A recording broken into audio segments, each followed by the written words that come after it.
Yeah, 1, 2, 4, 5, 6. Perfect. And now we're recording, so we're really all good. So to begin with, we've got Scott here. So Scott, you want to tell everyone who you are and what you're gonna be doing with us here? Sure. Oh, hang on. My phone is ringing. Give me 3 seconds. Okay.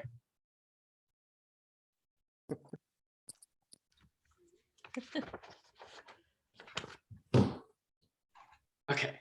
Sorry. My name is Scott Sloop. I'm a student on the Mayor's Youth Advisory Board, and I'm a senior at Beaverton High School. So I spend a lot of time in Beaverton, and I've lived here my whole life. So I'm passionate about government and the city and making it better. So I'm just here to provide a youth perspective into the visioning process, and hopefully I can be of help. Absolutely, and we appreciate you being here, and we'll certainly want to hear what you have to say, and also once we start doing more events and things out in the community, talking to you about where we can go to meet younger folks. So thanks very much for joining us. We appreciate it. Thank you for having me. All right, next up, Councilor Fagin. He's here? Perfect. What's going on with the city? What do you have for us? There's really nothing going on. Perfect. No, I'm kidding, of course. So Scott, welcome. I'm not sure you're aware, but I was the first chair of the very first Vision Advisory Committee that we had. And it was really important to us to have a youth join us. And we did. And he has gone on to, I think right now he's finishing up his master's or his doctorate at a combo Stanford-Harvard thing, which is really cool. He's worked in Merkley's office, Senator Merkley's office, I think Representative Bonamici's office, now Treasurer Tobias Reed when he was a state rep. So he got really active. So I hope if that's what you desire, you get to get as entrenched as you want, because this is a fun place to be and a great way to learn about your community and hopefully help get other youth involved. On a council update, we went over last night some of the ARPA fund distributions. It's coming through in 2 different tranches. The first one we have already, and that was roughly $8.5 million in the first go around, and we've got another 8.5 that we expect to come through in May. And we've started working on how to distribute that to help the community and meet some of the priorities. Some of the largest amounts of money are going towards affordable housing projects that are being built, a wish camper development, and a bridge development down in South Cooper Mountain. So those are the larger portions, and then there's a whole list of other ones. If you want to look, we can pull up the kind of proposal of where we're at from last night, and then going forward next week, it'll come forward back to us to start getting closer to a vote on moving some of the money around so that we can get to work. So that's been ongoing. We had a pretty good conversation last night also about criteria, and I prefer to call it guidelines, for looking at and doing site selection for a homeless shelter. The city has done a severe weather shelter for a number of years, which doesn't obviously operate around the calendar, and the county is in desperate need of some homeless shelters. We have some ability to get some funds from state to help with it. The county would actually run the program, and the city would help find the location, buy the location, and help get things up and going. To do that, we've got to find a suitable place in the city to do that, and it's a challenge because it's a service that I think a large majority of our community understands that we need, but it's also one where it's really challenging to find a location that works well. And so we've been discussing different criteria so that we can give staff guidelines so that they can help come up with some locations. So that was a pretty good discussion last night. And then the last thing I'll leave you with is more on the sad note. Most of the council was at the funeral yesterday for Beaverton police officer Brian Gaunt. I had met Brian when he was a patrol officer with the Canine Patrol. He had gone from being a detective back to patrol, but he did it because he wanted to do canine. Served the city for 21 years and passed away October 24th. So it was I'd never been to a funeral for a police officer where they did full color guard duties. And it was a very moving service. And there were hundreds of officers from every agency I could think of in Northern Oregon. So it was quite impressive to see, Portland, Multnomah County, Washington County, Beaverton, Hillsborough, Tigard, then go down south, state troopers and families show up. So it was quite the service, and he will be greatly missed. But wanted to let you know that was another thing that was going on in our city as well. Cynthia, you have a question? Hey, Mark. I want to know what the conversation has been regarding the homeless shelter. I'm nervous that it's going to exacerbate situations in communities if we put a homeless shelter in an area that's already significantly impacted by poverty. Has there been conversation within City Council around that? There has been, not specifically, because we don't have a specific site that we can talk to yet. But a lot of some of the criteria. So in September, take a step back. In September, we had a number of folks that work with the homeless community come to council, and they called it basically, Homeless Shelter 101, and discuss things like that. Like, how do you find a site? How do you build a good neighborhood agreement so that the neighbors are not impacted and feel like they have a way to report or get action on things that could go wrong.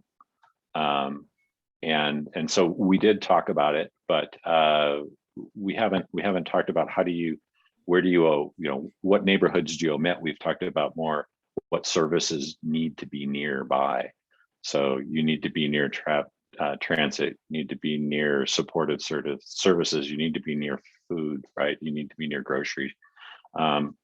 So that I think the example that was provided by one of the board that talked to us was the worst situation they ever worked in was where a homeless shelter was sited kind of out in an industrial area with no services.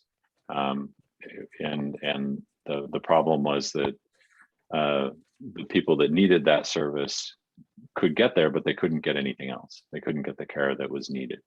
So yeah, we have talked about it, and it's going to be a challenge. I mean, there is, in the way I look at it, there is no perfect site. So finding a site and making sure we do the best we can to educate the community on the fact that this is something we're looking at is really important. What's the target time for implementing this? So the thought process is that the winter shelter will operate this year in the community center where it's been. The plan at this point is that the community center will be turned into senior affordable housing. And so we need to find a new place for the winter shelter. If that begins a year from now, that would mean we wouldn't have a location for the winter shelter.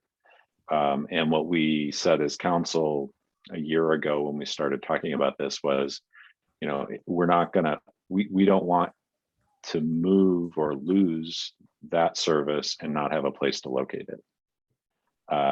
So if things go forward on a timeline that it sounds like it's going to go forward, there would be a need for a location by about a year from now.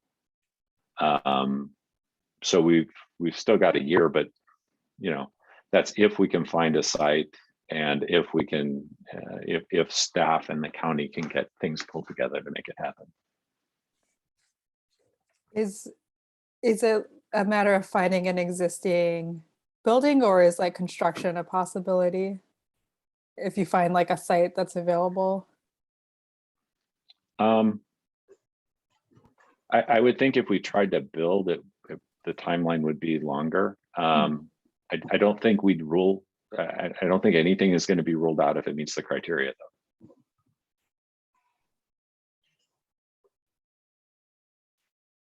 And what are the limitations of the current site?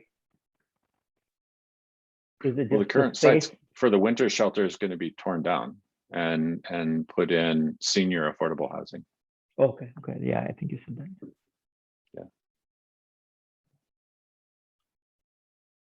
What is the location? Where is that center located? Where is The that? severe weather shelter is located in the community center right across the street from the library Okay, on 5th.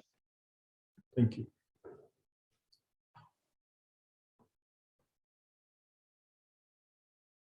All right, any other questions? Okay, then moving forward, Shannon, I saw you sent out an email, but do you have anything in there you want to highlight or anything else you want to mention? Yep, I will highlight what they've given me here. So free leaf drop off is in full swing. So the city's Public Works Department is hosting the weekly leaf drop off events now through December 4th. And it helps facilitate proper, I can't read all of it here, hang on, proper debris disposal and collect food donations for area food pantries. One Book, One Beaverton is all set to go. It says, what if all of Beaverton reads the same book? Beaverton City Library is pleased to announce the Cold Millions by Jess Walter, author of the New York Times bestseller, Beautiful Ruins, is the selection for our 4th annual One Book, One Beaverton community-wide reading program. The Beaverton Winter Shelter that we were just talking about will be open this year 24/7. And it will provide space for 30 adults with access to resources, showers, hot meals, and a safe place to sleep. The shelter will be open at the Beaverton Community Center on 5th, November 15th through Tuesday, March 15th, with the possibility of being extended due to weather. And it will be following all COVID-19 precautions for guests and staff. Open Air Beaverton, which is also known as the First Street Dining Commons, has been extended through the winter with a new layout for weather. So they're encouraging you to go down there and check that out and support the businesses. And we are welcoming Councilor Ashley Hartmeyer-Prigg, who joined the City Council in October. So the full thing I did send you in your email. So you have the links to everything and all of the rest of the goodies in there. Excellent. Any questions about that? All right, so the next item is approving last month's minutes. They were emailed out to you. I'll give you all a moment to look over them and then shout out if there are any changes or additions, subtractions, other things you want to do with them. And Councilor Fagin, who was the MEAB member on the first visioning committee? I'm curious because I was on MEAB about that time, and then later it wasn't me, but then I later worked for Tobias Reed and interned for Jeff Merkley. And so I'm wondering, I might know this person. Yeah, so he wasn't an MEAB member. Oh, he wasn't. Oh, okay. He was a youth member. And yeah, I'll get his last name in 1 second, but it's been a long day. Kevin, No worries. and I'll get you the last name in a second. It'll come to me, yeah. This time of day. I hear you. And that was a while ago now too.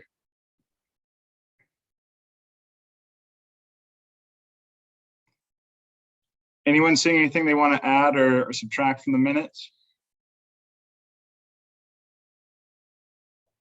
All right, is there a motion to approve?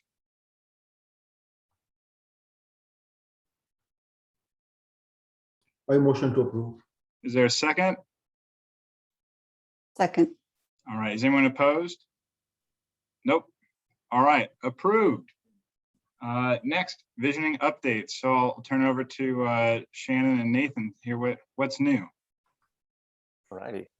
Well, I will share my screen. I probably don't need to have the PowerPoint ahead of me, but I think it's nice to be looking at the same thing.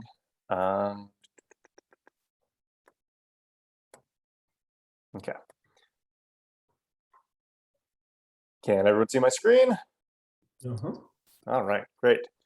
Big visioning updates. So the big things that I wanted to talk to you all about in terms of visioning, we just yesterday had we have some new recruits for the visioning board for the VAC, and we had some interviews with the mayor yesterday.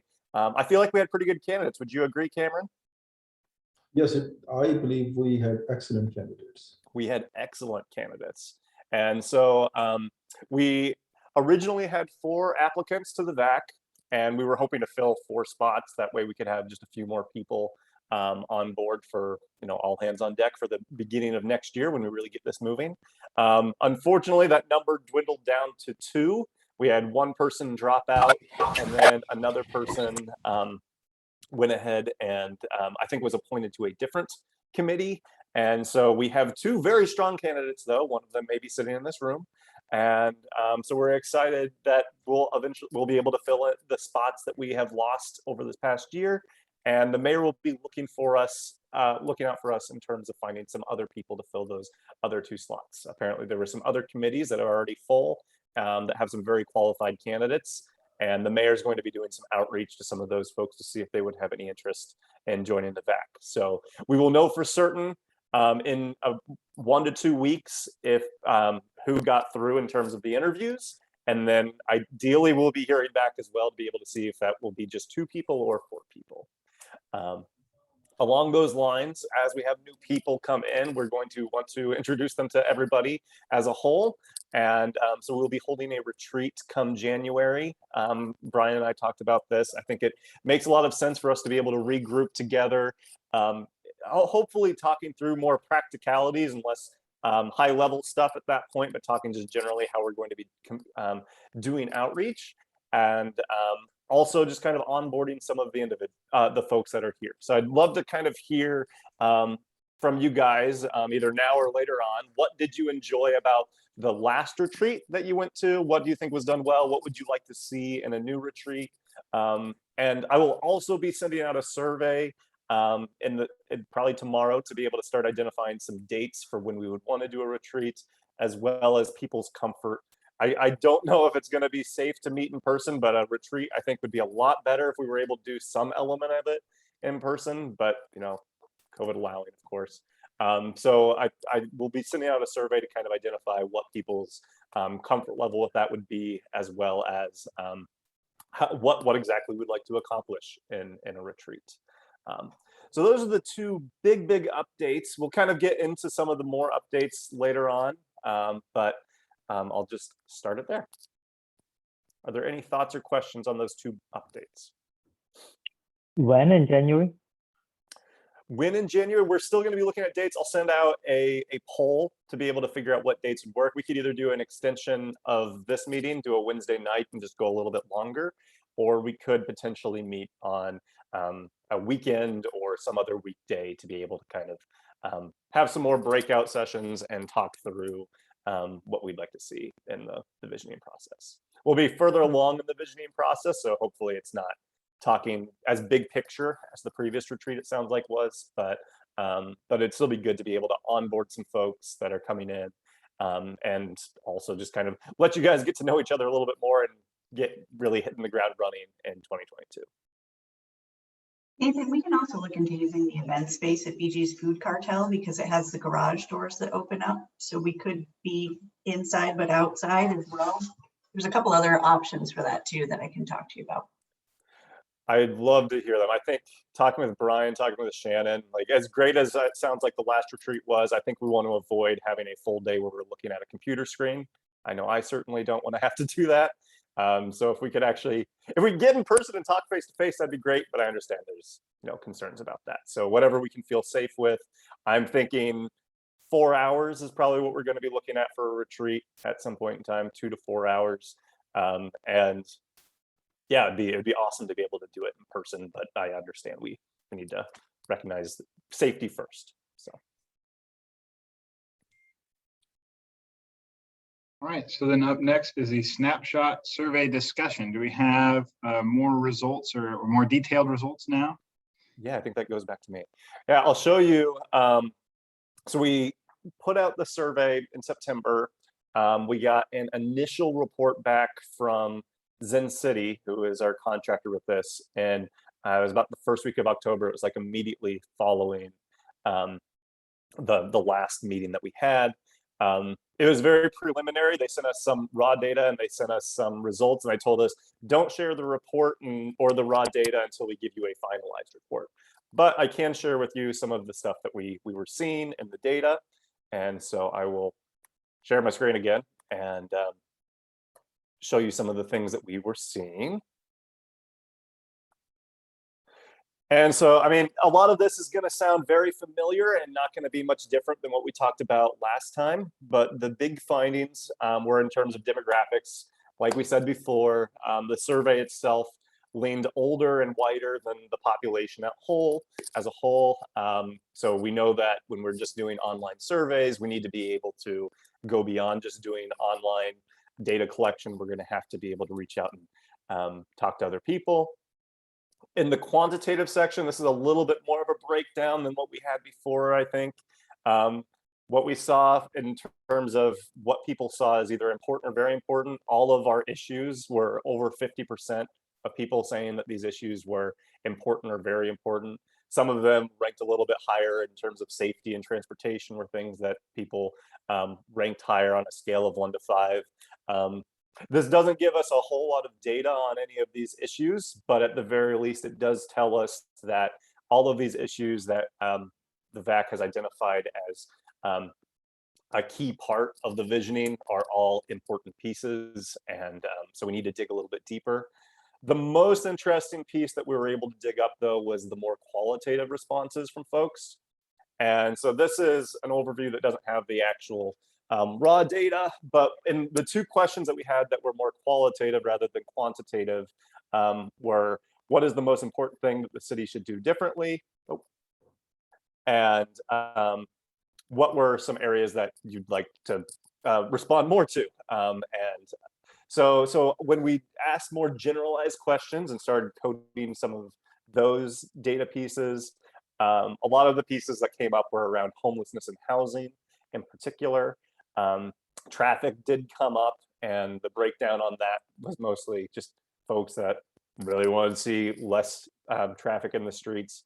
There were a couple of things that were a little bit more, so traffic and transit and walkability were kind of two sides of the same coin. You saw folks that wanted to see more roads down and more space so cars can get through, while other folks were more focused on transit and walkability. So you see a little bit of a difference there. When you see address homelessness, that was also kind of a controversial issue in terms of people's thoughts and opinions on what needs to be done in those spaces. And then there were a couple others. Let's see here.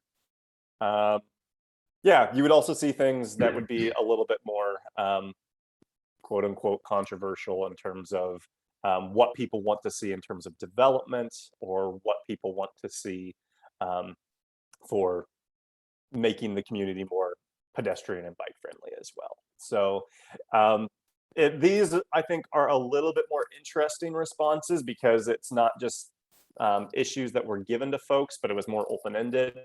And so these were some of the, especially this, what is the most important thing the city should do differently question. This gives us a little bit more of an idea of what is top of mind, at least amongst the demographics of people that were responding to the survey. So again, we shouldn't take this as what the community wants to see as a whole, but these seem to be important topics that are rising up when we first do initial poking around to listen for opinions. Are there any questions? Hey, I got one. is there in the data, since you've seen the raw data, is there information about where different input came from? As in, can this be sliced as which part of the city is looking for looking to solve different kinds of problems, or which demographic? Well, I guess demographic is immaterial right now because it's pretty monolithic, it seems like. But as far as because you mentioned something about some people wanting more roads to get to places they want, but that probably depends on where they live in the city, right? Because if they're closer to some of the main arteries, then that would be an issue for them. So is there data on who's asking for what? Yeah, I think that's a good point, Subba. I think there is a data that they collected that was the geographic coordinates of the person taking the survey. There's not a neighborhood question or anything like that that was collected. So we could map that to be able to see if folks that are asking for certain things are coming from different parts of the city. Additionally, kind of along those lines, I think even though the survey as a whole is not representative, I think there is some ability for us to be able to break down this data further, so we can, for example, what are the things that come to the top of what's the most important thing for young people or for people of color in the city. And I think when we're getting out, we're using some of this raw data. I think that's when we'll get a little bit more of an interesting turn with this particular survey and be able to see and distinguish some of the differences and priorities across the city. Because yeah, this is very big picture. I think it does give us an idea of like generally what we need to be looking at, and honestly has helped inform my conversations with city staff and other key partners over the past month. But we can't. There's not too much that we can read into this yet. It's a good starting point for us to be able to start having conversations with other folks and ideally start identifying what questions we need to be asking when we do further community outreach in early 2022. One thing to note is it's not a landslide for any particular thing, because there were 605 people who responded, and then you're looking and it's only in double digits for each of the written in comments. So it's that these are those people that actually took the time to write a response. There were probably more people that just did the rating and then didn't, or they don't show up, or their topics don't make these categories. Okay. Oh, so this is an actual number as opposed to a percent. Yes, yeah, I think that was a decision by Zen City to do the number. This is their coding on this, and I'm assuming they did it because of the small proportion size. I mean, Yeah. we had 605 responses. When I was looking through the overall like numbers of folks that were actually responding to qualitative questions, it was still somewhere around 400. So it was about 2/3 of people. I don't know how Zen City decided to chop up the codes, and this could be hiding a lot of things because there would be a lot more answers than just the ones that we see here. But yeah, I think that's a really good point, Christina. And the other thing that I would say is this is where the raw data and having access to that is going to be critical, because they are interpreting what people are saying from their responses and then grouping them into categories that they've identified as categories. And so if we want to dive a little bit deeper into and really listen to what people are saying, we kind of also need to see the raw data. So I hope that you will be getting your hands on that, as well as whatever they filter, because that will be key, especially as we are going out and doing outreach, and then also crafting our questions for the more in-depth survey that we want to do. Absolutely. Scott, I believe you had your hand up. Yeah, I was just wondering, you might have already said this, but could you give some context as to how this was collected and how the survey was administered? Sure thing. And I might rely on some of you all to give me a little bit more context. Some of this survey predates me. From, I guess I don't actually know. I know CC Ritter, who is the director of the PED department at the city. I believe she had a big say in the actual questions that were asked in terms of the categories that were created. And she talked a lot with city staff to be able to create the right categories and definitions and questions along with this initial survey. The survey was distributed electronically, and I believe we primarily relied on the contacts of city staff as well as the contacts within the VAC to be able to distribute it out to the city itself. So that's, someone correct me if I'm wrong with any of these pieces, but that's actually how they went about gathering 600 different responses across the city. I know that that correct?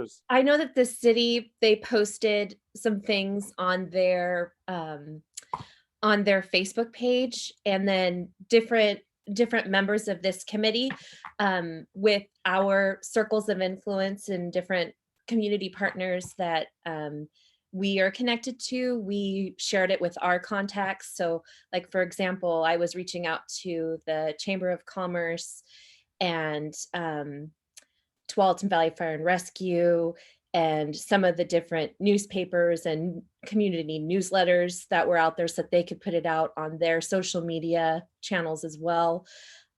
Leadership Beaverton. And then there were some different groups that had put it out, but you know, it was only up for a month, and we did do some presentations to some of the other committees within the city, asking them to help us spread the word, and then also to take it and share it, you know, share it out on their social media. But I think that we were all wanting it to go a lot further than it did. Like it, at first we were going to close it early before we had done our community presentations to let people know about it. But this was really a quick survey and didn't have as broad of a reach as we would like it to have had. So for example, I doubt that, I mean, you can see that not a lot of young people took the survey. So being able to market using Instagram where more young people are looking at things, but then having it be more engaging and make them want to, you know, copy and then go up because you can't have links in Instagram. But you know, there's definitely a lot of lessons to be learned about how this survey went out, I think. Yeah, I feel like we've learned a lot in terms of how we are going to need to be able to do outreach and go beyond just doing online outreach and outreach within the organizations that we have close connections with. And then also, I think there's implications for how we use this. I think we know that these issues are important to folks. I mean, it's an electronic survey. We apparently had 41 responses saying that we need to address homelessness. I would doubt that we had anyone from that community who is able to be a part of this survey in one way or another. And so we're going to have to be able to do outreach well beyond this. But Amy, I saw you had your hand up. Oh, I'm just noticing that the example that that you and Subba were mostly talking about was around traffic, but it seems like only 19 people said that traffic was like a big thing. I know it does make the list here, but I'm just wondering, like, and maybe we won't talk about it today, but how are we going to decide what we craft messages around? Because like 41 people care about addressing homelessness, which is more than traffic. So like using traffic as a main example of what people talked about is not necessarily like highly reflective, although, you know, 19 people did say that. And of course, this is just like carrying on with this survey that we're saying. We don't know how much we're going to be able to glean from it, but I just wanted to say that I don't know if that's necessarily the most representative example to use or to rely on going forward. Yeah, absolutely. Good point well taken. Yeah, I think the point around traffic and transit, I think it's an interesting thing here for this first question, because you see, oh, transit and walkability is top of mind for some folks. For some folks, the same idea of transportation, what comes to their mind is traffic. And so that's kind of two sides of the same coin. And we're going to be dealing with different kinds of folks that have those different opinions. Granted, yeah, as we go forward and framing questions, I don't envision a world where we're going to be asking questions about you know, what do people want to see specifically in terms of like, I don't think we're going to end this process and be adding lanes to roads and doing things like that, because I don't think that's what the wealth of people want. I think we need to ask questions around transportation to be able to figure out what people's values are around those things, because it seems to be coming up commonly when people are asked just generally about what they want to see in their city. Any other thoughts or questions?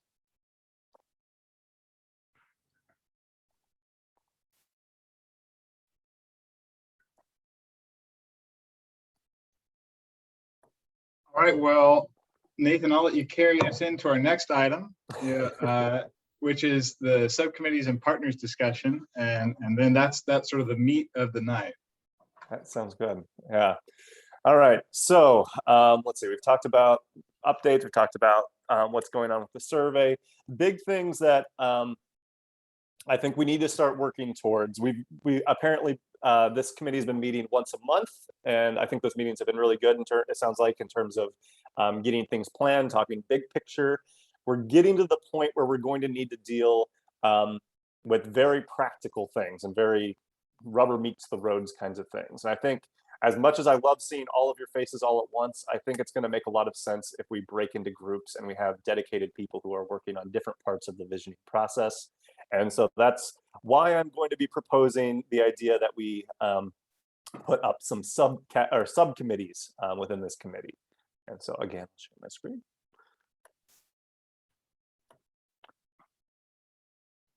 Okay. And so after speaking with Brian, after speaking with some folks within the city staff, the big subcommittees that I'm suggesting that we are going to have are threefold. This number could change, the roles of these subcommittees could be altered, but these are the big three that I think are going to make the most sense. We're going to have some kind of subcommittee that's going to be dealing with events, mostly identifying public events that are either put on by the city or put on by other organizations that we can somehow get involved with, spread the word about the visioning process, and potentially distributing surveys or gathering information. But also on the other end, potentially doing some planning of events. I know that we will be doing some kind of gathering of community members probably in the spring to be able to get more opinions on some of these important issues that we're seeing. And so we will need folks that are willing and able to be able to do some level of outreach to folks across the community, and potentially planning logistics of an actual event. We will have a subcommittee that is dedicated towards marketing. This marketing subcommittee is going to be prioritizing the different types of marketing that they'd like to see happen for the visioning, identifying types of marketing that they have seen from other communities' visioning processes that they think are effective or useful, and then coordinating with a designer to actually create those materials and figure out how to distribute those materials. For our third subcommittee, and this is kind of a bigger subcommittee, it's going to be an outreach piece, which might sound a little bit similar to the marketing piece, but the bigger point of outreach and partnerships is going to be doing communication with partners, being willing to attend committee meetings or organization meetings to be able to make people aware of the visioning, to gather opinions on what people would like to see in various parts of the visioning, and ideally identifying further opportunities for outreach. So just expanding our circle. We all have connections within this group, but who are the connections to our connections and the connections to our connections to our connections that we might be able to use to be able to get the folks in the fold that we need. And so for our events subcommittee, if you choose to join it, which I'll be sending out as a part of that survey that I promised about the retreats, I will be sending out a survey where you can select which subcommittee you would like to join. The big jobs that we will want you to do in the near future, we will want you to meet ideally at least once a month separate from the actual VAC meetings.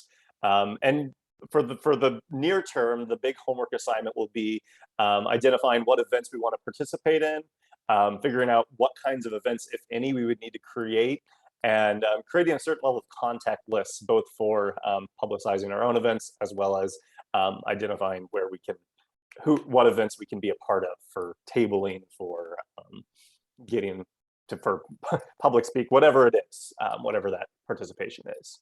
And our very own wonderful Shannon Mason has helped put together an events list for early 2022. And it looks like a lot, from the city's perspective at least, a lot of the events that we're going to have are going to be starting in March. As much as I would love to have something ready for Beaverton Winter Lights, I don't think we're going to be able to do that quite yet. So it looks like if we could get a lot of our details ready by March, if we get our surveys ready, if we get some of our outreach paces ready by March, we're going to have opportunities in March and April to be able to do outreach via events and be able to ideally get as much input as we possibly can. So that is what the events subcommittee would look like, at least starting off. For the marketing team, the city has identified a designer, so we wouldn't need the marketing team necessarily to identify a designer.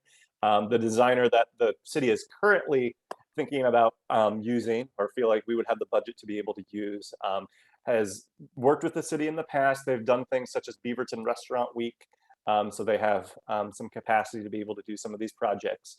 And really, it sounds like the timeline that we would need we would need to have content ideas for the designer by December, so we could hopefully get it ready by February. I think if we're going to be doing any kind of marketing push, we need to have our materials together by February. And so I think that is what our timeline looks like. And so just like the events subcommittee, the homework assignment would be to meet at least once before the next VAC meeting and answer these questions. The big questions are, we need to identify what audience or audiences that we would be targeting with our marketing. And then ideally identifying some examples of marketing that you've seen from other visioning processes, do a little bit of research to be able to figure out what does that look like and which ones do you like. And if you figure out a few examples of that. So if you select the marketing subcommittee, that's what we would want you to do.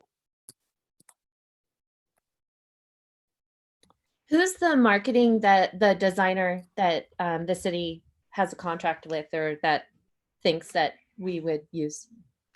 Yeah, I was not given the name. I apologize. I was trying to push for it, and she was like, I don't want to tell you that until, yeah, I don't exactly understand why our key marketing, like the internal marketing, didn't want to give the name out yet, but I can try to find that for you. Yeah, I apologize for that. And then the third committee, outreach and partnership. So far, my outreach method thus far has been mostly working with city staff and some work with community orgs. I've pretty much been expanding the circle from city staff to city committees, which we have. We are on the agenda now for the Diversity Advisory Board, as well as the Climate Action Committee for December. So we will be able to speak in front of them to be able to help them or help us identify what we should be doing in terms of outreach. And so it's going from staff to committees to organizations to the community at large. And so yes. Nathan, Yes. The community orgs, is there a list somewhere? We will talk a little bit about that in a second. We have a couple of lists, some of them that have been created by you, as well as some that we've used in past visionings. And we'll do a little activity here in a second where we'll be doing some sorting of some of these community organizations and figuring out who we might be able to reach out to. But this is kind of the trend so far. And so if you joined the Outreach and Partnership Committee, what we would need is more likely than not necessarily right now having to meet separately from this group, but a willingness to attend potentially a DAB committee meeting, potentially a Climate Action Committee meeting. If you identify other committees that we really need to get in the fold sooner rather than later, doing outreach either through attending meetings or by contacting the key people who are a part of those organizations, so that we can get their involvement in our outreach methods and the questions that we're going to be asking. And so really the timeline for our outreach and our partnership right now, if there's partners that we want to be able to get involved for outreach and talking to folks, we need to be talking to them now just to let them know that this process is happening and that we will need their help come February and March. Well, I suppose even March and April is what we were looking at. And for the key partners that we think are such an important part of this process that we would like to have their input on research design in this November through January period, we'll be, the reason we're attending DAB and the reason we're attending the climate action meeting is to help us figure out what questions we even need to be asking folks. And beyond that, if there are key ways that we can do that. When we actually get to February, March, I think the bulk of our partners are going to be helping us here in, I guess, February through April. And that's going to have, they will be actually sending out surveys to folks, helping us participate in events, getting us in contact with the community, and I guess even potentially helping us identify volunteers that could be helping us get involved or get more in touch with the community. Long term, though, I've had a little bit of a conversation with a couple people about this third category of organization from March through May. There's going to be some organizations that we're going to ask to do more than just reach out to people or design things. We want to have, we've talked about the idea of having summits where we're going to be doing issue-specific summits with organizations that are doing work in these areas. And we need our partners to be able to help us design the vision once we have heard community input, taking the community input that we get and then utilizing that to be able to actually create a plan for the future. And so we will have a number of individuals that be helping us, or a number of organizations, hopefully, that will be helping us with that. So that is pretty much what each of the three subcommittees kind of look like. I know that's a little bit complicated. I'm talking probably at a more theoretical level, but does anyone have any questions or thoughts? I have a question. So if you go back to your previous slide that has that timeline, it looks like we're still on that accelerated track where conduct community outreach February to March. That's a very small window, especially when you look at the community events that we're going to be going into the summer. And we had talked about at the last meeting, we had talked about really wanting to keep closer to that December date, and we would fight to keep you on board beyond the end of the fiscal year. I'm just a little bit worried that we would be telling partners that between March and May we'd be developing the vision when we should still be doing the outreach and digging deeper into the responses that we get, like even earlier in the year, but like kind of revisiting, because we had talked about really doing targeted outreach to get some of those populations and those groups in our communities who haven't been heard before. So I'm a little bit concerned that we're still looking at this accelerated timeline. Yeah, I would love to be able to slow it down more. I think the big things that I'll say is this February through March is more likely going to be February through April. So we will have a bigger window there and can even extend into May as we need it to. Unfortunately, I've not been allowed to push things past June, where we're still expected to be able to get things done by June. And in my mind, I think we still have the potential to be able to get a plan done in that time, within that time frame. So yeah, I think what we're looking at right now, this is all within the realm of possibility, particularly if we're able to start doing some level of contact with our partners and getting them on board now. And I can pull a lot of that weight in terms of moving things forward right now, so we can ideally be set up for success come the spring. But I do hear you. I do hear that this feels like a quick timeline. You know, it won't take long before we get to January and even till June. But with community outreach, if we're able to get our partners on board, we're able to talk to folks. It's very possible for us to be able to do this. And yeah, so I have full confidence that we will be able to get things through as long as some of these action items keep getting moved along. Could you go back to the events slide? Sure thing. Yeah, I guess like so many of these like take, like back to Christina's point, like just like really pick up like you were saying, like March and afterwards. And I feel like, you know, things like Bike Beaverton and, you know, Fountain Grand Opening and like and Pride Beaverton, like those which will have like probably more people because the weather is getting nicer. Like it feels like we kind of will have delivered or are trying to deliver this plan at the same time that we would still have like the most people we would potentially be reaching.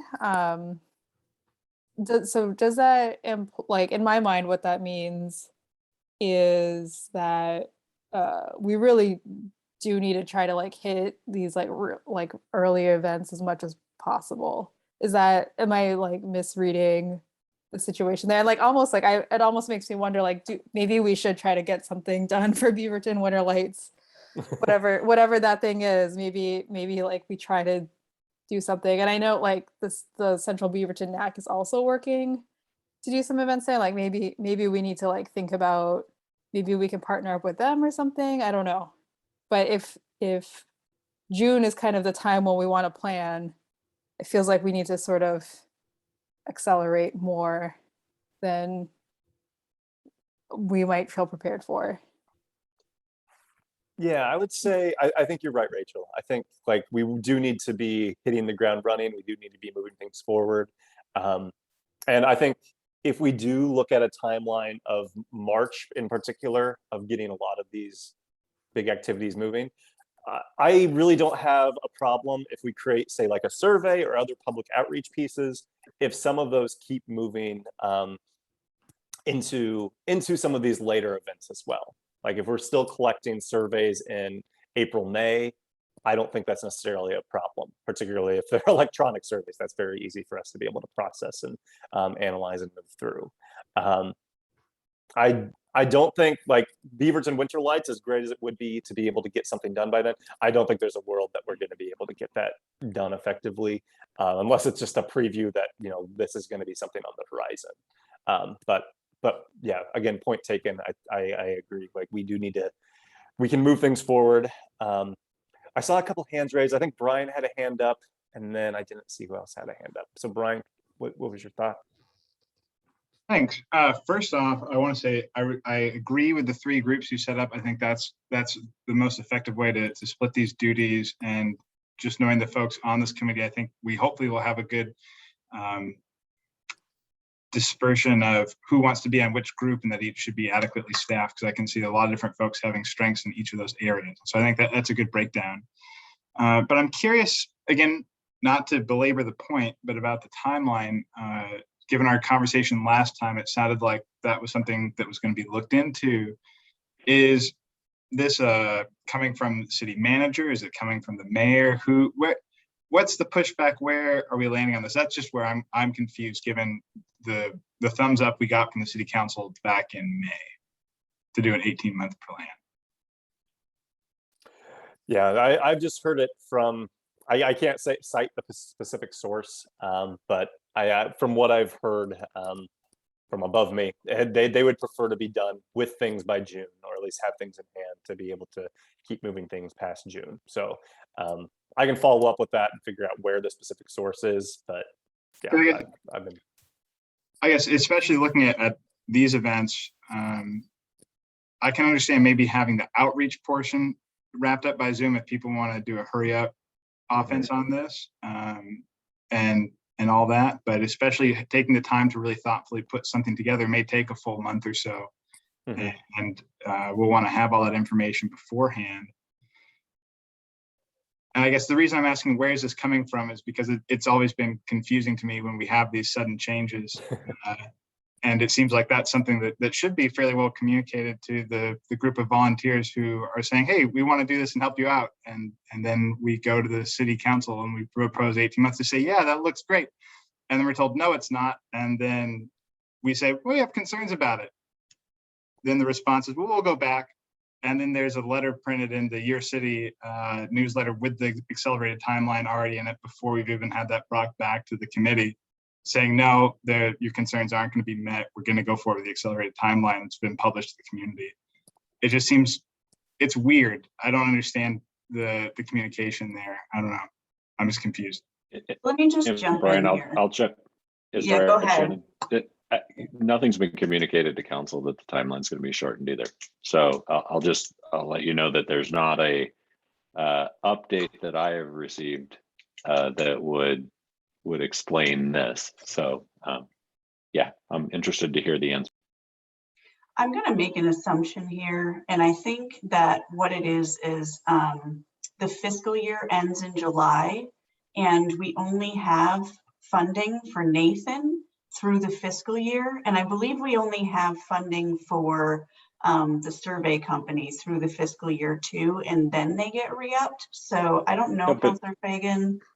Go ahead. But we only have funding for staff through the end of June, right? I mean, there is no budget starting July 1 until the budget's approved in May, and then council approves in June. So there, I mean, yeah, I understand what you're saying, but technically there really is no budget starting July 1st, which is why we go through a budget process.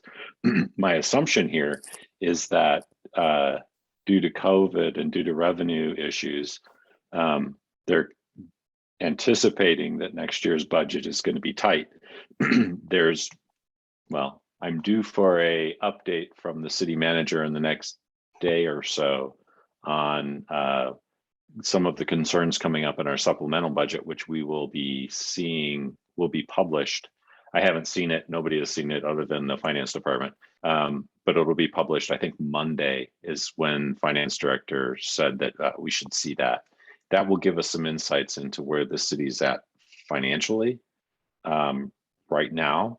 So I don't know if that has to play in it, but I can tell you I haven't received an update on it. Okay, I want to talk a little bit about the events thing. So what you're seeing on the screen, those are just the events my team does. Those aren't all of the events that are happening in the city. If I can go ahead and share my screen here, I'll show you the library calendar. Can you see it? Yes, no, maybe? Mm-hmm. Okay. So the library constantly has events going on, and so that's an area where we can work with them. The neighborhood associations have events that go on. There are other community events that happen that we could do outreach at prior to May. And then we'd also done a lot of conversations about like small groups that you wanted to try and get, like focus groups where we ask questions of them. I think since you kind of wanted to focus on that as well, it would be a good opportunity in the earlier months prior to most of the warmer weather events happening to do that type of outreach, to do the smaller outreach to the communities who also unfortunately aren't the typical communities who attend many of the events that happen in the summertime. So there are still lots and lots of opportunities to do outreach. It's not just what's going on with the events that my team does. So just breathe. We'll find ways. I think we all recognize that, but part of, I mean, earlier in the year when we were initially talking about what is our plan and how much time do we think that we need, we had said we wanted to do another in-depth survey, and then we wanted to do outreach, and then we wanted to do the small groups and listen to them, and then we wanted to be compiling, and then we wanted to go back to some of those small groups especially and say, did we hear you? Are your thoughts reflected in this?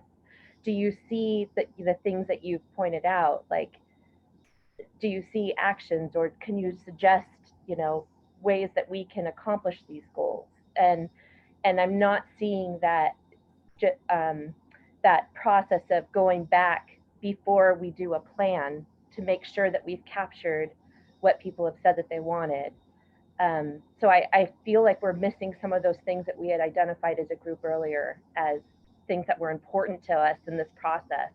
Because this is the other thing, is that this is our process that we were coming up with for how we were going to do it different. And these are different times. We're doing this in with a lot of restrictions that previous groups never had. But in those same times, we're trying to reach groups that have never been reached before, or they've had outreach from some of our other committees. So it's working with them to then have meaningful conversations where we aren't just going and asking things of people and not really, and they just feel like, well, we keep telling you and you don't do anything.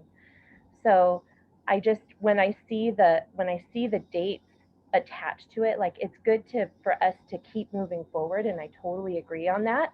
But when I see those dates, I feel like I don't know that we're gonna be accomplishing everything that we want to accomplish this time with that timeline.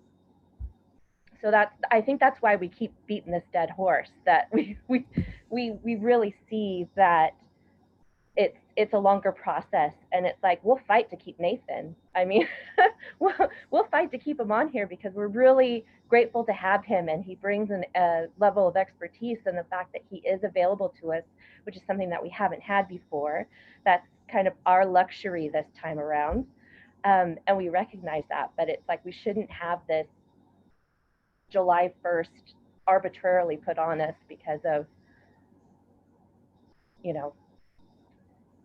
the fiscal year and a new budget. And well, then we need to make sure that we're on the supplemental budget so that we can get the funding to keep him, or in the proposed budget. This is the reason to still have this position still in the budget when we're working on next year's budget. So, and that's an excellent point, and I suspect we probably will put Nathan's position in the upcoming budget. I don't know for sure, and I can't say that. I'm hopeful that we will as well. And then I would hope also that we would see the timeline extend, but because his position is a temporary position, I'm still guessing that's probably why they have this timeline. And I don't know who's decided that's the timeline either. So we will find that out. And I was in an interview with the mayor, and she said, you tell me what you need and we'll make it happen. She asked what we need in this process, what we see as what we want to accomplish. And one of her things was, you tell me what you need, and we'll get that for you. And so I'm saying that we need to fight to keep our process the way it is, because if you look at how much time we've spent talking about our process to actually having boots on the ground and getting the work done, we're almost to the end of the first year, So to add on to that, I think like the other thing we've talked a lot about is like the success that THPRD has had with their visioning process. And it seems like one of the things that they were able to really do is like capitalize on those big summer events and like just go up to people and say, hey, give us your feedback. And like, I totally hear what you're saying, Shannon, about like, we don't want just broad, like this group is really dedicated to getting like specific groups that we haven't reached before, but it seems, I hope as things go on, like hopefully next summer will be what we had hoped for this summer, right?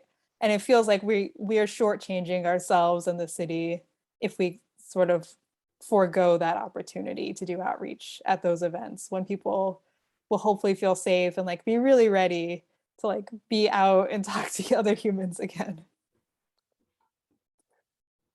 Plus, we can probably justify this as a COVID impact, right? So some of the ARPA funding thing could be applied to this, maybe. No. I had one thing I wanted to add also, if you're done, Subba, or did you have more? Okay. The additional thing that I see with this timeline is that I think that we'll need to have smaller teams to look at the results that come in and to really dive down and like analyze the results to come up with the suggestions. And if we're using this timeline, then we're definitely going to be relying on somebody outside of ourselves, because you didn't propose any like smaller sub theme teams or anything like that. I'm just assuming that that's what we'll need. And if we're looking at the Zen City like results as an example of what we might get from an outside source, I don't think that would be getting what we're wanting from this process if we aren't doing the work ourselves in some meaningful way through something like theme teams. And with this timeline, I don't think that we would be able to do that, as much as it's good to go as far as we can. I appreciate all these comments that people have made. And just two final points for me, then I won't talk about it again this meeting, which is that number one, throughout the last 2 years, we've been planning this because originally the plan was to go back in 2020 and then that all got scuttled. And so we spent 2020 planning. The number one thing people have been talking about is talking to people who haven't been talked to before, talking to people who are hard to talk to, and not just the folks who are sort of the representative member of that group for everything related to government, right? The few who are easy to reach out because they're active in some way or another, but actually getting into the community level people. And doing that in a normal atmosphere takes way more time than what we've done before, because we have to make new connections and go places we haven't gone before. And so that alone takes time, but then coupling COVID with it, I mean, it's a lot of time. And then from a budgetary perspective, I think we could do to take a bit of a lesson from Theodore Roosevelt, and this may sound pedantic and I apologize for that, but you know, there's a point where he wanted to sail the Navy around the world to like show off American greatness. Now couch that as you will for a value judgment, but that's what he wanted to do. And Congress was like, no, you can't do that. But then he sailed them halfway around the world. It's like, are you not going to pay for them to come home? Right.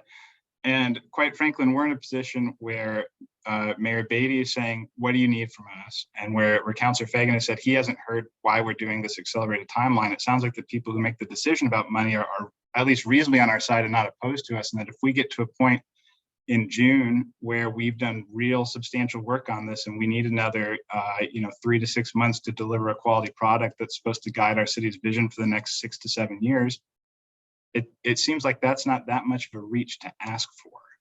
But maybe I'm wrong. Maybe there's a key I'm missing. And it seems like there's some middle spot where things keep getting dropped in this process, because from the beginning of planning, we've been getting this sort of odd pushback. At the beginning, it was that the committee wanted to do this process from scratch instead of relying on past survey results and then going forward and just reaching out to partners saying, what do you still think about this? And then we kept getting asked, are you sure you want to do that? You sure you want to do that? Yeah, we want to do that. We want to do that. And it's like, no, we want to start over again. And it wasn't until we went to council that then finally we got the thumb up to go ahead. And now with this accelerated timeline, it's the same thing. Whereas in the previous meetings, like, well, we'll just rely on what we've already done. And it seems there's something somewhere that really wants to rely on what's already been done. And I don't know whether that's someone who can come to our meeting and talk to us about why they think that's best, because maybe that's a really good idea and there's something that we're missing. Or maybe they need to hear from us directly, but there's some disconnect somewhere, and I don't know where it is. And whenever I've asked, no one's ever been able to tell me. And so it's weird. And I guess I would just send an invitation into the ether to whomever that may be that let's talk about it, because maybe they're right. Maybe there's some way we can meld ideas, or maybe we should go their way. But there's some discussion that needs to happen somewhere. I don't know where. Anyway, thanks. I very much appreciate hearing all of your input, especially I do not want to be a person to rush this, obviously. I want to be able to do this right. And I agree. I think there's some things that we need to be able to make sure that we are taking the due diligence to be able to do it right, and taking the time that we need to do it right. So I think that's something that we will be in communication about and figuring out what exactly this timeline looks like and what we want to be engaged. That being said, I think all of the other things about subcommittees and the work that we should be doing, I think all of that still applies. And I'm still going to be looking to move everything forward. Not necessarily at the I don't know what the pace is going to look like, but at least in the near term, I think we should still keep moving forward, putting our heads around marketing, events, and outreach. And so, is everybody on a laptop of some kind? There's nobody calling in, right? I am going to share something with you all.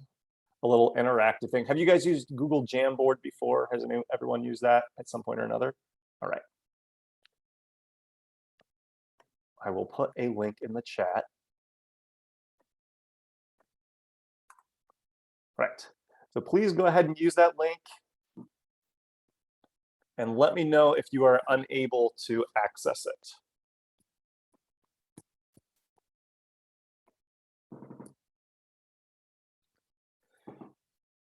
So the first page is something that I was going to do as a familiarizing activity, but I don't think we will quite have time for that since we're running up at the end of our time. So I want to focus on the second page. So if all of you guys can go to the next frame, there should be an arrow at the top that allows you to go to the next frame. That should have a whole wall of stickers and our post-it notes, and then 3 boxes that say research, design, outreach, and planning. And so the activity that I want to do, and we can do this verbally a little bit to kind of tell what you want to do. Each of these post-it notes has a organization that you guys have either listed that you have a connection with, or that has been used in one of the past visioning processes. This doesn't include, it's not all encompassing. So if you think of one that is not on here, please let me know. But we want to start figuring out who are some of our key organizations that we feel like we need to have their input right at the beginning to be able to make sure we are asking the right questions and going out and talking to the right folks. Those go into our research design.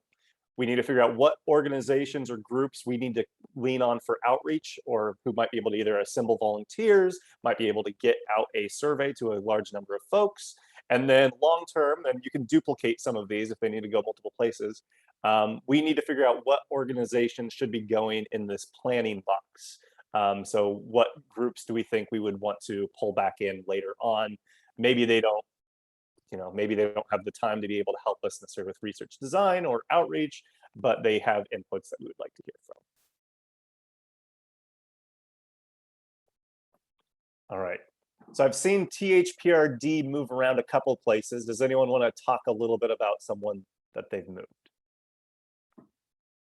I think we should include them in both research design and outreach. They just did a really fantastic outreach program. So I think leaning on that and their expertise there would be helpful to us. But then also, obviously for outreach, they're a huge organization that touches a lot of people. I'm going to pick on Scott. Scott, do you see anything that you would want to put anywhere? I moved Beaverton High School to outreach, and I think all the schools and high schools can go in there. Very good. At Beaverton High School specifically, is there a group that you think would be worth targeting to get volunteers to help us out?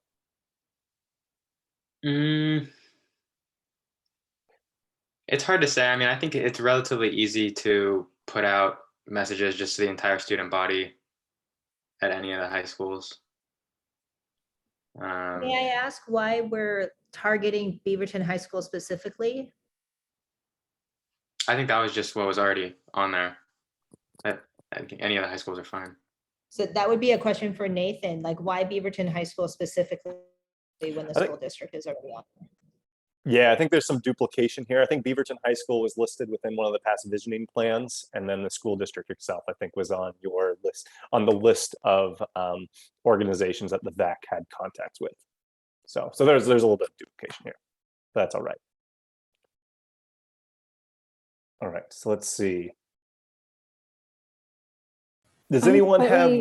Oh, sorry. Go ahead, Amy. I just have like a clarification question about like the design research and then the outreach. So I think maybe we should just be a little more explicit about like what exactly that means and what the difference is, because it seems like we're putting a lot of groups that could maybe be useful in like helping us design how we can reach these folks that we haven't reached before into the outreach, and maybe like those are overlapping categories. But I'm just noticing that maybe some of those folks that are in outreach should be in the beginning section. I like you noting the fuzzy line that exists. Can you tell me a group that you see there that you think kind of rides that line? I'd say like everybody there. I mean, like we're trying to reach groups that are like so a lot of these are cultural organizations or like organizations that support specific segments of the population based on like cultural identities. And so those are some in particular: Home Plate Youth Services, also like the Queer Resource Center, these types of organizations, it seems The like. Korean Chamber of Commerce, that might be one that would help us, you know, reach a different demographic in our community. Would we ever consider specifically interviewing certain community organizations in lieu of getting some surveys back? Like if we want to know how the Westside Queer Resource Center, if we want to know how they think we can help better as a city, why don't we just talk to them and have that be the survey input? That's what I meant when I was saying in the like winter time, when there's not events, we could do the reaching out to city and organizations and stuff who already have done surveys, and then also go and meet specifically with groups that we were hoping to reach out to and get their input on. So yeah, totally. Yeah, I was kind of thinking about that during our last conversation, as if we are tied to the shorter accelerated timeline, then we may need to shift our priorities, which is a bummer because we've spent a lot of time making goals and talking about numbers and things like that, but we may need to pare down and look at a smaller, more intense, deeper dive than the wide surveys, which we were hoping to do. And maybe we just flip. We look at doing the deeper dive right now during the winter and knowing that that's the time that we have, and then hoping that we can go wider as things open up. Although the deeper dive is more effective later, right? After we do the survey. That's what. Yeah, we'd have to talk about the value. I think it would look different. But yeah, maybe we are doing a deeper conversation about issues and then looking wide as well. But I don't know. I'm just thinking, so I'm not sure what that looks like. As we were talking about, some organizations have very good, major organizations have very good connections with the community leaders, just like IRCO, for example, Immigration and Refugee Community Organization could be a very good resource. If we contact them, then they deal with several different leadership groups of various ethnicities, in fact. So I think that would help us to get to some pockets in a much deeper way, and maybe we might be able to get more information, more surveys, more responses that we may otherwise not be able to. Yeah, I think with this research design, this first box up here, a lot of these organizations are just organizations that they work with a diverse set of people over a diverse set of policies, and like they can really get us in the door in some of these other organizations potentially later on, and are more of our big picture organizations. The reason why this area has to be smaller is because of our timeline. I would love to be able to go in person with each of these groups that are listed and be able to like talk them through our process and gain input. I just don't know if that's going to be feasible, particularly if we are on an escalated timeline. And then the second group is really just, hopefully we'll be contacting them in November, December to let them know that this whole plan is coming, but that we're not going to necessarily be engaging them as much in terms of like on the front end doing research design. They may be potentially a stand-in if there's a community group that we are really struggling to get folks in from. They can either help us reach those people and design focus groups, or they may just help be a voice for those folks, depending on what our timeline looks like.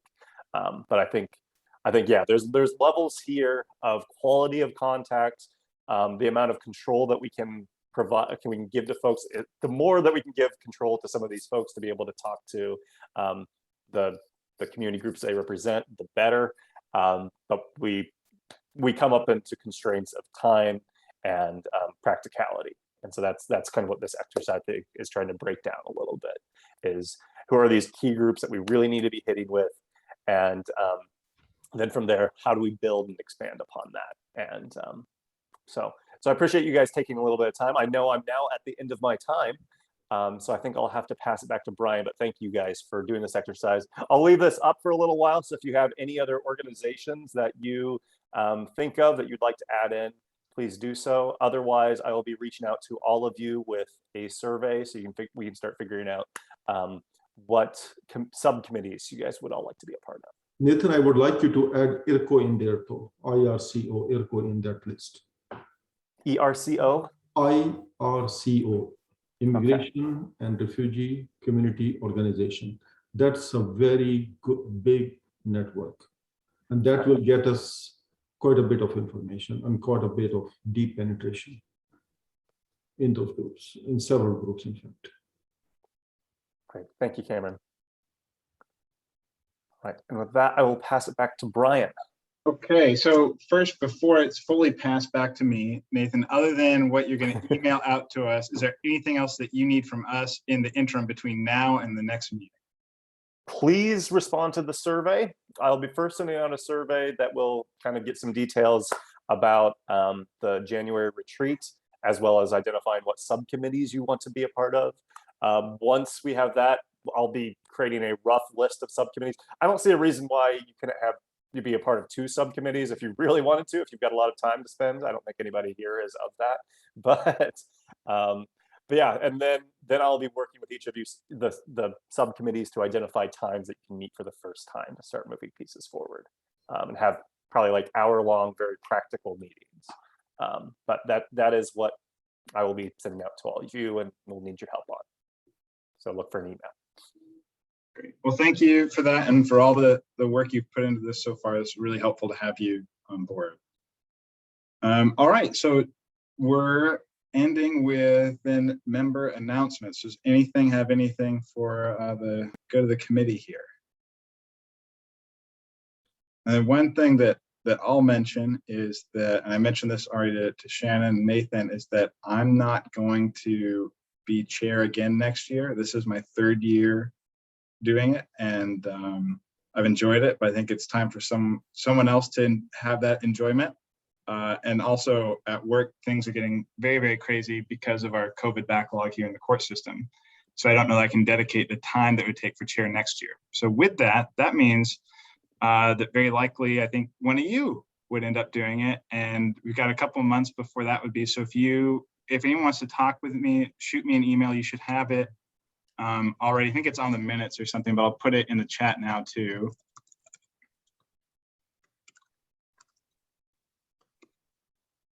Feel free to shoot me an email. And if you have questions via email, I'm happy to talk to you that way. Or if you want to set up a time to talk on the phone, if you have questions about it, let me know. Happy to do that. It's been interesting, and I think all of you have different things that you could bring to the position. So please do reach out if you have questions for me, but something to think about over the next couple of months. Anything else from anybody? I should probably say that I do not, well, first I have to see if I'm going to make it or not back onto the committee, because that hasn't been announced yet, but I will not be serving as the recorder next year either. So also be thinking if you would be willing to be doing the minutes every month. So a couple of things to think about. And because of course, I want to put my effort into the committees. so things to think about, reach out to us, reach out to Shannon, Nathan, Councilor Fagin. Everyone knows different things about all this stuff. So things to think about. Anyone else have announcements for the committee? I had just a question. I know that we had Scott here tonight, and I'm not sure if you'll be coming back any other meetings. And if you are, then maybe this question isn't that important, but if you had any reflections on tonight.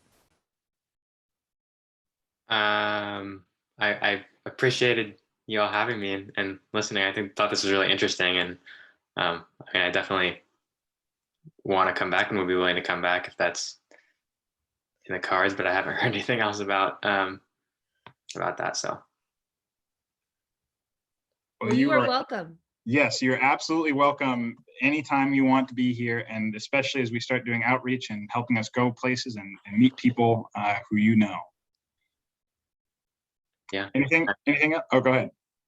I'm definitely excited about that because I think I could definitely be of help with that, reaching out to younger people. That's fantastic. We need that clearly from the survey. You are formally our youth liaison, so you will get all of our emails and all of that stuff too. And the first Wednesday of every month, we'll see you. All right, anyone have any other announcements? All right, well, thank you all very much. Please be sure to email Nathan back as soon as you get that email, and I'll see you all next month. Thank you. You guys. Take care, everybody.